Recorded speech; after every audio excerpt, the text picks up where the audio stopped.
Assalamualaikum warahmatullahi wabarakatuh. Perkenalkan, nama saya Teguh Tegar Aulia dengan NIM 2023 0801 124. Pada kesempatan ini, saya akan mempresentasikan tentang evaluasi kinerja mode enkripsi ECB dan RSA terhadap throughput, latensi, dan konsumsi resource pada blockchain. Oke, mari kita mulai dengan mengapa penelitian ini penting. Kita hidup di era di mana keamanan data menjadi aspek krusial. Di sisi lain, teknologi blockchain yang menjanjikan transparansi dan keamanan kini dituntut untuk memiliki performa tinggi agar bisa diadopsi secara massal. Disinilah kita bertemu dengan dua aktor utama dalam penelitian ini. Yang pertama ada mode ECB. Ini adalah bagian dari enkripsi simetris AES. Keunggulannya sangat cepat dan bisa diparalelkan. Namun, ia memiliki kelemahan keamanan yang terkenal, yaitu pola data yang sama akan menghasilkan enkripsi yang sama. Lalu yang kedua, algoritma RSA. Ini adalah enkripsi asimetris, sangat kuat dan vital untuk autentikasi serta digital signature di blockchain. Namun, proses komputasinya sangat berat dan berpotensi memperlambat keseluruhan sistem. Oleh karena itu, fokus penelitian ini adalah untuk mengukur dan menganalisis secara objektif seberapa besar dampak performa dari kedua mekanisme ini terhadap tiga pilar utama kinerja blockchain, yaitu throughput, latensi, dan konsumsi resource. Untuk memahami analisis ini, mari kita bedakan kedua teknologi dasarnya. Secara singkat, ada dua jenis kriptografi utama yang kita bahas. Di sebelah kiri, AES, yang merupakan standar kriptografi simetris. Bayangkan ini seperti gembok dengan satu kunci, prosesnya cepat, efisien, dan ideal untuk mengenkripsi data transaksi dalam jumlah besar. Di sebelah kanan, RSA yang merupakan standar kriptografi asimetris. Bayangkan ini seperti kotak surat. Semua orang bisa memasukkan surat menggunakan kunci publik. Tapi hanya Anda yang bisa membukanya, yaitu dengan kunci privat. Proses matematisnya jauh lebih kompleks sehingga lebih lambat. Namun sangat aman untuk proses autentikasi dan memastikan identitas. Sekarang mari kita lihat lebih dalam penelitian ini, yaitu mode ECB. ECB atau Electronic Codebook adalah mode operasi AES yang paling dasar. Cara kerjanya adalah setiap blok data dienkripsi secara independen, tanpa ada kaitan dengan blok sebelum atau sesudahnya. Keunggulannya jelas karena independen. Proses ini bisa dieksekusi secara paralel. Ini yang membuatnya memiliki kecepatan sangat tinggi. Kelemahannya juga jelas. Jika ada dua blok data yang identik, hasil enkripsinya akan identik. Ini menciptakan pola yang bisa dilihat dan menjadi celah keamanan. Lalu, bagaimana dengan RSA?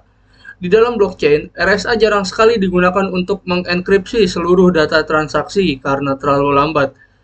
Peran utamanya adalah untuk proses yang krusial bagi keamanan, yaitu yang pertama itu digital signature atau tanda tangan digital, yaitu untuk memverifikasi bahwa transaksi benar-benar datang dari pengirim yang sah. Lalu yang kedua ada autentikasi untuk memverifikasi identitas pengguna atau node dalam jaringan. Namun, peran vital ini memiliki keterbatasan performa.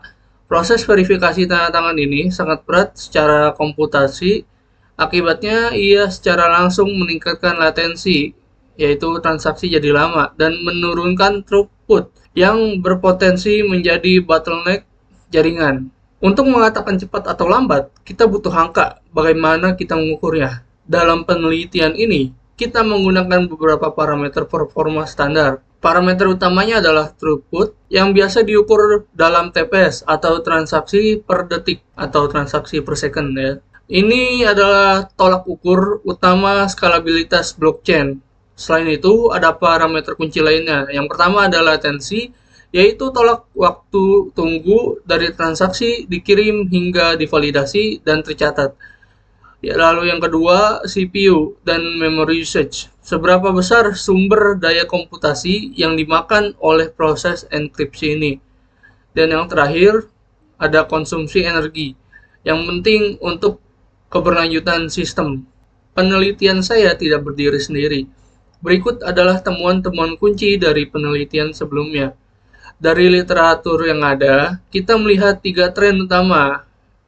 Yang pertama terkait ECB. Peneliti setuju bahwa ECB unggul dalam kecepatan, encryption speed, dan efisiensi resource karena sifatnya yang independen. Terkait RSA, studi menunjukkan bahwa RSA adalah beban berat. Ia secara signifikan meningkatkan latensi dan bahkan dapat meningkatkan konsumsi CPU hingga 48% di private blockchain. Yang ketiga, terkait dampak pada blockchain, penelitian lain mengkonfirmasi bahwa penerapan kriptografi asimetris yang berat terbukti menurunkan TPS jaringan secara drastis dalam beberapa kasus hingga 28%. Tabel ini merangkum apa yang baru saja saya sampaikan. Di sini kita bisa melihat polanya dengan sangat jelas. Lihat pada baris Wang dan Lee dan Patel, fokusnya pada ECB, temuannya adalah speed tinggi dan resource rendah. Sekarang lihat baris Sharma dan Singh dan Kaur, fokusnya pada RSA. Temuannya adalah peningkatan latensi dan konsumsi CPU tinggi. Pola ini menunjukkan adanya trade-off yang jelas antara kecepatan dan keamanan yang perlu diteliti lebih lanjut dalam konteks perbandingan langsung. Ini membawa kita ke inti analisis perbandingan. Berdasarkan analisis, kita dapat memetakan karakteristik keduanya dengan jelas. Dari sebelah kiri yaitu ECB, ia unggul karena paralelisme tinggi, menghasilkan throughput tinggi dan latensi rendah. Konsumsi CPU-nya sangat ringan, kelemahannya murni di sisi keamanan. RSA, ia krusial untuk autentikasi dan integritas data. Namun, ini dibayar mahal. Konsumsi CPU-nya tinggi, komputasinya berat, yang berakibat pada latensi tinggi dan throughput rendah. Temuan ini mengkonfirmasi adanya trade-off yang ekstrim di antara keduanya. Akhirnya, kita sampai pada kesimpulan. Berdasarkan seluruh analisis, ada 3 poin kesimpulan utama. Yang pertama, ECB terbukti unggul secara performa. Ia cepat, ringan, dan efisien research. Lalu yang kedua ada RSA, terbukti krusial untuk keamanan autentikasi. Namun, ia menjadi bottleneck performa karena latensinya yang tinggi dan konsumsi resource yang besar. Yang ketiga, solusi hybrid. Solusi terbaik bukanlah memilih salah satu, melainkan solusi hybrid, yaitu gunakan RSA hanya untuk tugas esensial seperti autentikasi dan pertukaran kunci. Sementara untuk enkripsi data transaksi harian, gunakan mode AES yang cepat seperti ECB. Demikian pemaparan hasil penelitian saya. Semoga dapat memberikan gambaran yang jelas mengenai dampak performa dari pilihan algoritma kriptografi pada sistem blockchain. Terima kasih atas perhatiannya. Wassalamualaikum warahmatullahi wabarakatuh.